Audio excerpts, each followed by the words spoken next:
All right, party people, in the place to be. Coach A in the building one time. I'm here at the lovely Arrow Ridge housing area. We're doing the last minute uniform checks. Make sure everybody's squared away, looking good. We got uniforms, hair going everywhere. Check out the scene. We got parents, we got people flipping their hair, we got coaches doing things, we got family, we got everybody going on having a good time, make sure everybody looks good for tomorrow. As we look over the top, we got people back there playing hand games and all that good stuff like that. We got people over there in the shade trying to stay dark, or trying to stop, not trying to get dark. I know where this one. Remember, we do it live. We do it big. Right up here. Coach A, La Jolla Unlimited, in the building. One time.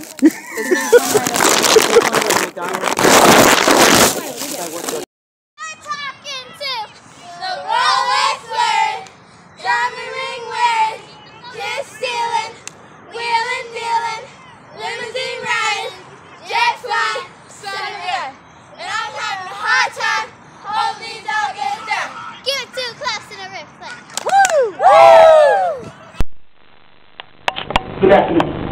My name is Coach A. We're going to do time management, organization structure. We're going to do it cheer style. Okay? So, time management of practice, cheer style by me, Coach A. Basically, when it comes to time management structure, you can use any way or any style to put it together.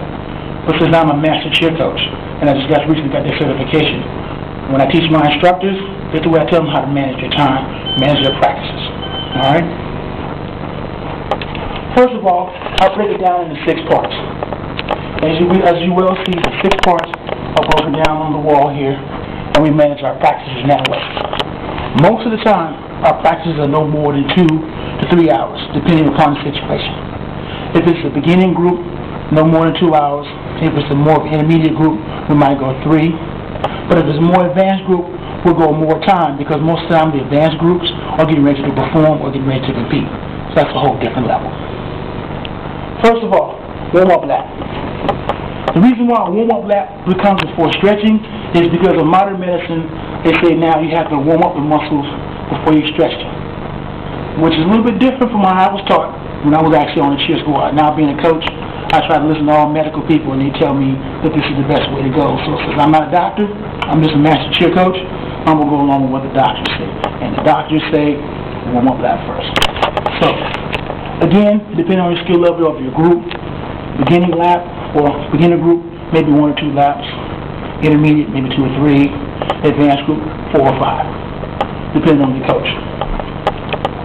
And that distance could be anywhere from block to half a block, or maybe even 2. Point number 2, once that's done, then you're stretching. Again, your muscles are already warmed up, so you're stretching. And so as I have to walk across, open the door here, stretching is most important.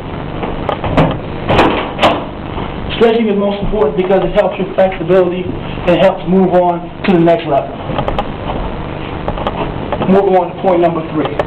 Point number 3 is motions. Now the reason why motions are so important is because the basis to any formation, any cheer, any type of performance period is your motions. Because your motions aren't correct, the job can't get done, and everything looks sloppy.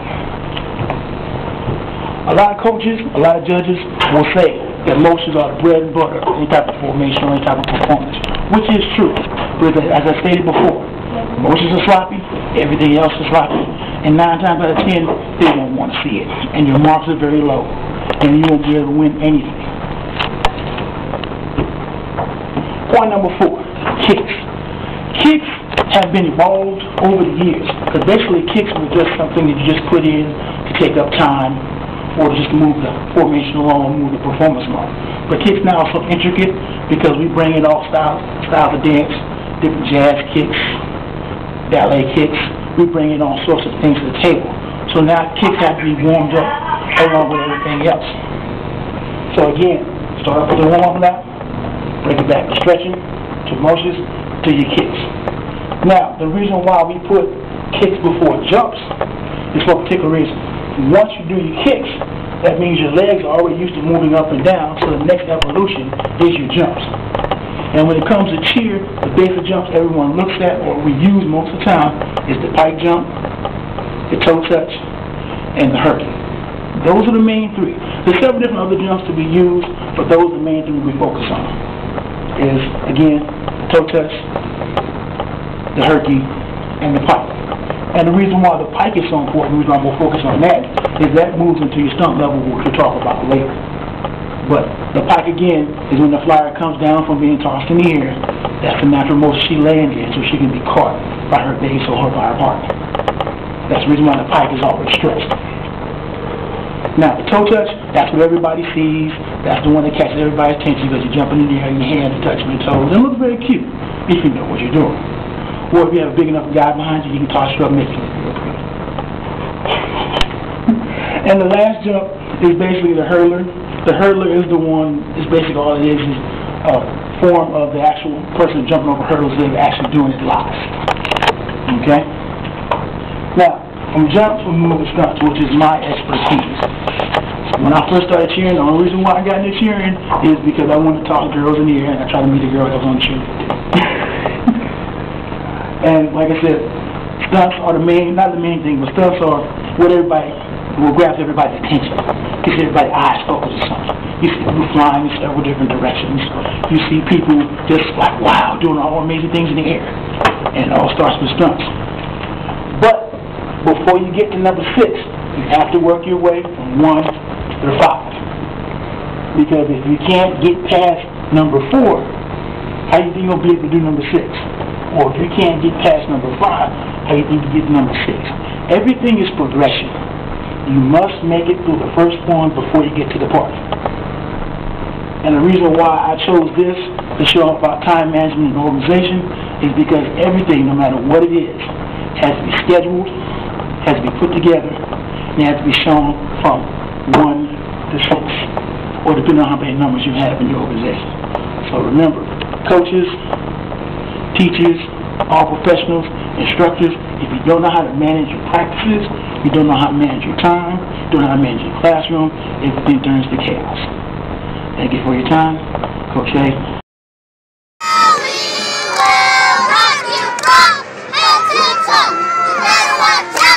Here we go!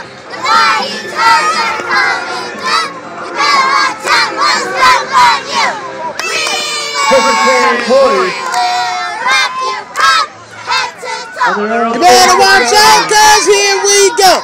The mighty toys are coming through. You better watch out or we'll stop on you. Ready? Yep. 1, 2. Go ahead, coach. Come down. That was hard.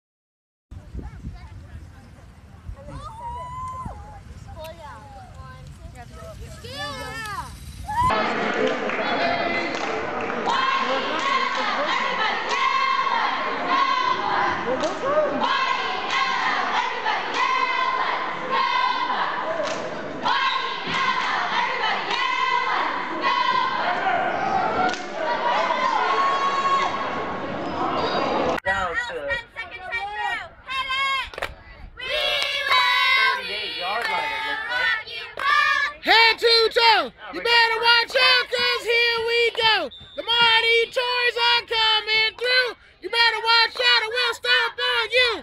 We will rock you from head to toe. You better watch out, cause here we go. The mighty toys are coming through. You better watch out or we'll stomp on you.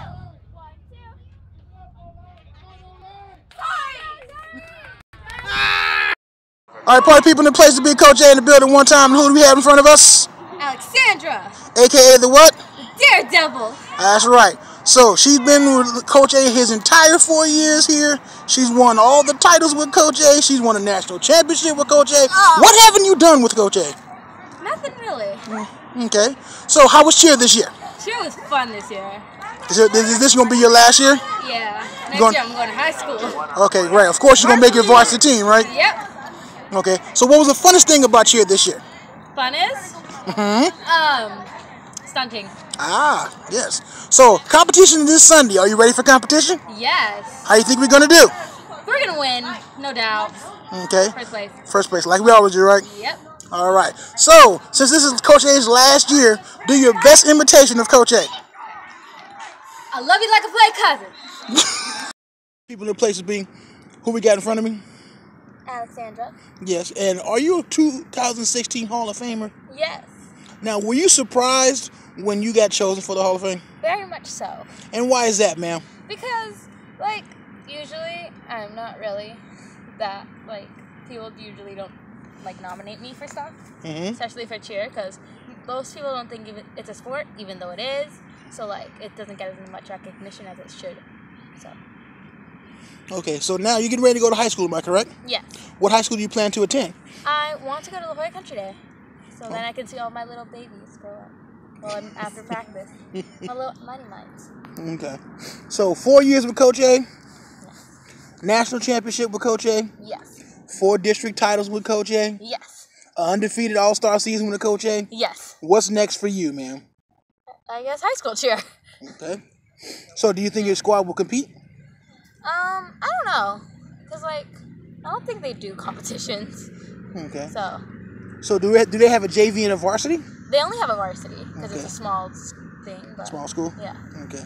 Now, with the skills you've acquired over the last 4 years with Coach A, do you think you will make this team? Positive. Okay, outstanding. Last question. Did you really like Coach A? Yes. Thank you very much, ma'am. And why did you like Coach A? Well, because I could talk to him about anything, and he's just very funny, and he can be strict when he needs to, but he just makes you a better person overall. Thank you, ma'am. Okay, people! Pay attention, people, but don't step in too soon. Okay, here we go. Just make sure you keep it tight. That's all that matters. All right. Stay tight. Push-up position. Pella, ready? Pella, ready? Ready. Pella, ready? Up. 1, 2. Down.